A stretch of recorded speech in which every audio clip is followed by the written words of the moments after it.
4 देशों ने Vladimir Putin को मुसीबत में डाल दिया। यूरोप के 4 देशों ने फैसला किया कि वो रूस की एयरफोर्स को खत्म कर देंगे। ये पुतिन के लिए ऐसा चक्रव्यूह बताया जा रहा है जहां उनका बचना बहुत ही मुश्किल हो जाएगा।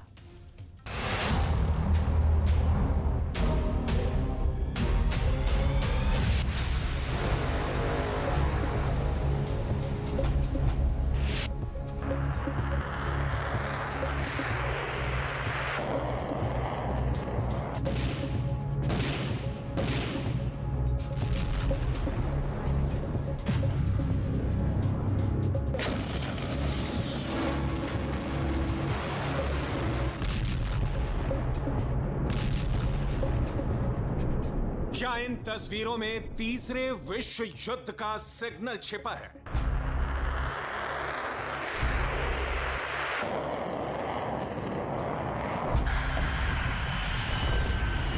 इन मूवमेंट को लेकर पूरी दुनिया में हलचल क्यों है?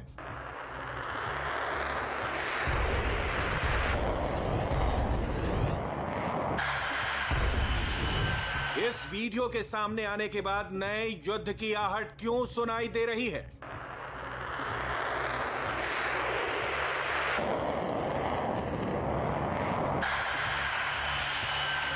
इन सभी सवालों के जवाब सिलसिलेवार तरीके से आपको देने वाले हैं, लेकिन उससे पहले उन डरावने सवालों को भी जान लीजिए जिन्होंने नए युद्ध की आशंकाओं को बढ़ा दिया है।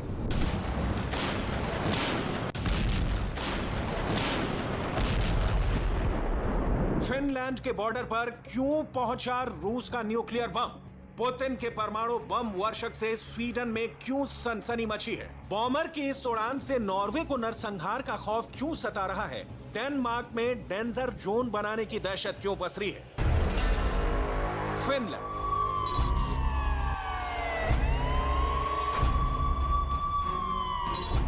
स्टॉकहोम, स्वीडन,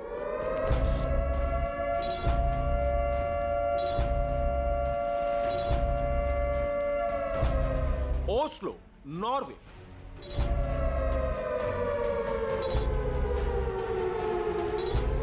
कोपेनहेगन, डेनमार्क,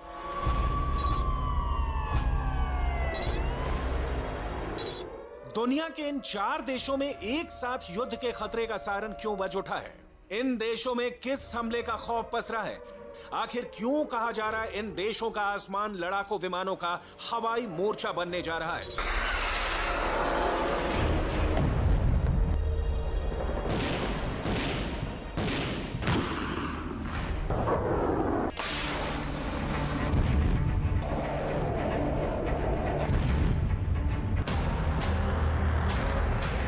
इन सभी सवालों का जवाब एक ही है, रूस का खौफ।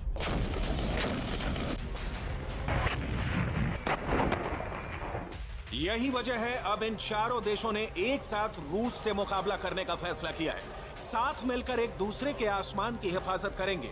अगर 4 देशों में से किसी भी देश की हवाई सीमा में कोई हरकत हुई तो 4 मिलकर जवाब देंगे। रूस के यूक्रेन पर हमले के बाद से ही इन 4 देशों को हमले का डर सता रहा है। रही सही कसर रूस के लड़ाकू विमान पूरी कर देते हैं। रूस के फाइटर जेट कभी फिनलैंड के बॉर्डर के पास पहुंच जाते हैं, कभी स्वीडन को डराते हैं, कभी नॉर्वे की निगरानी करते हैं, तो कभी डेनमार्क को डराते हैं।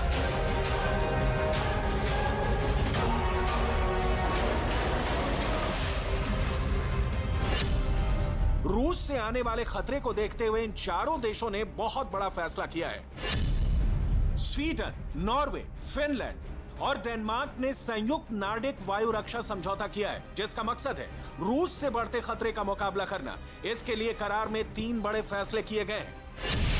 पहला फैसला, संयुक्त कमान और नियंत्रण। दूसरा फैसला, संयुक्त हवाई क्षेत्र निगरानी। तीसरा फैसला, संयुक्त हवाई युद्धाभ्यास।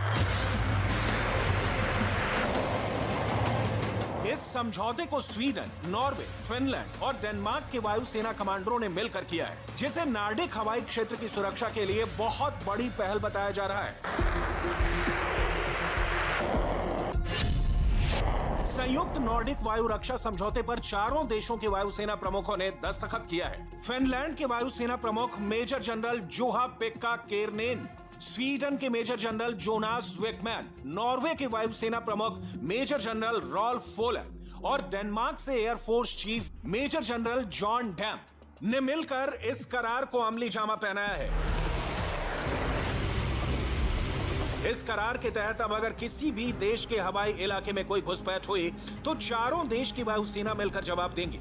इस करार के पूरा हो जाने के बाद रूस से जंग के हालात में अगर एक तरफ रूस के लड़ाकू विमान होंगे तो दूसरी तरफ स्वीडन, नॉर्वे, फिनलैंड और डेनमार्क के 300 से अधिक लड़ाकू विमान होंगे।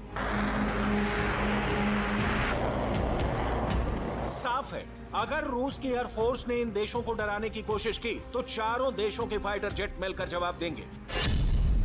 नॉर्वे के पास 57 F-16 फाइटर जेट और 37 F-35 फाइटर जेट हैं। इसके साथ ही नॉर्वे ने 15 और फाइटर जेट का ऑर्डर दिया है। फिनलैंड के पास 62 F-A-18 हॉर्नेट जेट है, वहीं 64 F-35 का ऑर्डर दिया हुआ है, जबकि डेनमार्क के पास 58 F-16 है, 27 नए F-35 खरीद रहा है, वहीं स्वीडन के पास 90 से ज्यादा ग्रिपेन्स जेट है।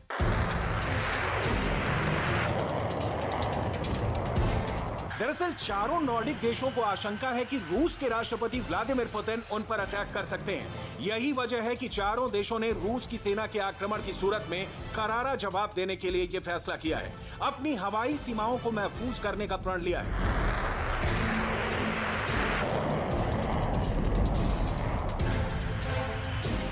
नॉर्डिक देशों को आशंका है कि रूस अपने मेनलैंड के साथ साथ कलिनिनग्राद की ओर से हवाई हमले कर सकता है, मिसाइल अटैक कर सकता है। विदेशी मीडिया के मुताबिक नॉर्डिक देशों को बड़ा खतरा कलिनिनग्राद से उड़ने वाले रूस के लड़ाकू विमानों से है।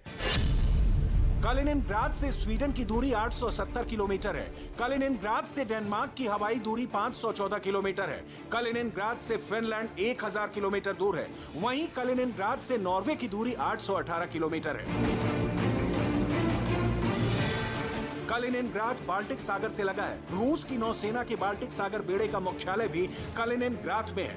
कलिनिनग्राद 223 किलोमीटर के इलाके में फैला है। ऐसा माना जाता है कि कलिनिनग्राद में रूस ने परमाणु हथियार लगा रखे हैं। यूक्रेन पर हमला करने के बाद रूस ने कलिनिनग्राद में ही परमाणु हमले का अभ्यास किया था। रूस की कई परमाणु हमला करने में सक्षम पनडुब्बियां इस बेस पर तैनात रहती हैं।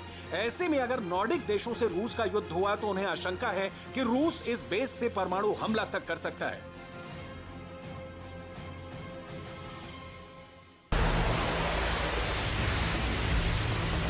फिनलैंड तो इतना डरा हुआ है कि रूस से लगने वाली सीमा पर बाड़ बना रहा है। फिनलैंड रूस के साथ सबसे लंबी 1340 किलोमीटर की सीमा साझा करता है। फिनलैंड ने रूस के साथ अपनी सीमा पर 200 किलोमीटर लंबी बाड़ का काम शुरू कर दिया है। फिनलैंड के बॉर्डर गार्ड के मुताबिक ये बाड़ कटीले तार के साथ 10 फीट ऊंची होगी। इसके साथ ही फिनलैंड ने स्वीडन से एंटी टैंक मिसाइलों की खरीद के लिए बड़ी डील की है। फिनलैंड के रक्षा मंत्रालय के मुताबिक स्वीडन से एंटी टैंक मिसाइलों की डील $1 मिलियन की है। फिनलैंड स्वीडन से N-law anti tank missile system खरीद रहा है।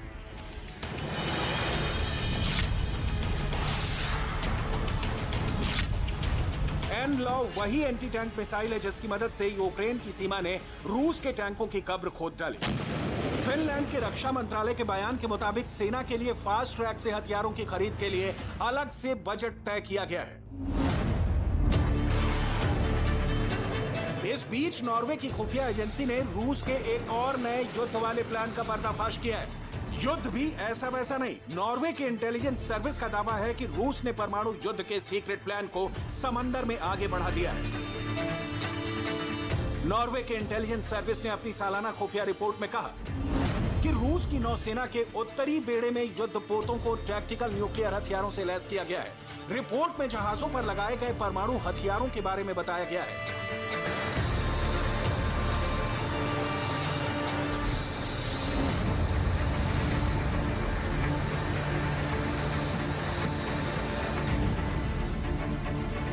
नॉर्वे की इंटेलिजेंस सर्विस ने अपनी सालाना खुफिया रिपोर्ट में दावा किया है कि टैक्टिकल न्यूक्लियर हथियारों से लैस युद्धपोत और पनडुब्बियों को रूस ने आर्कटिक सागर और बाल्टिक सागर में एक साथ उतार दिया है। आर्कटिक सागर और बाल्टिक सागर में टैक्टिकल न्यूक्लियर हथियारों की मौजूदगी को नाटो देशों के लिए एक गंभीर खतरा बताया गया है। Denmark, Sweden, Finland, Estonia, Latvia, Lithuania, Poland और जर्मनी की सीमा बाल्टिक सागर से जुड़ी हुई है।